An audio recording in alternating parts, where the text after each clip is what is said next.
Resmi jadi wali Gala Sky Andriansyah, tangis Faisal pecah. Polemik perwalian anak Vanessa Angel dan Bibi Andriansyah, Gala Sky Andriansyah akhirnya menemukan titik terang. Pihak Pengadilan Agama Jakarta Barat memutuskan perwalian jatuh ke tangan ayah Bibi, H. Faisal. Saat ditemui, sembari menahan tangis ia merasa terharu akhirnya resmi menjadi wali untuk sang cucu. Meskipun sejak awal, Faisal sudah yakin perwalian terhadap Gala Sky jatuh ke tangannya. Saya merasa terharu sekali, kata Faisal, Rabu, tanggal 13 April tahun 2022.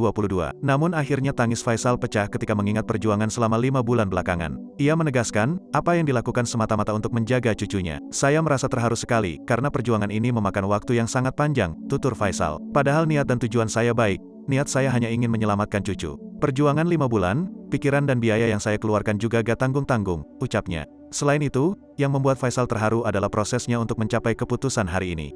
Di mana selama ini berbagai isu tak sedap mengenai Vanessa Angel dan Bibi terus berdatangan. Bahkan, pihak Dodi Sudrajat sempat mengatakan putrinya hamil di luar nikah.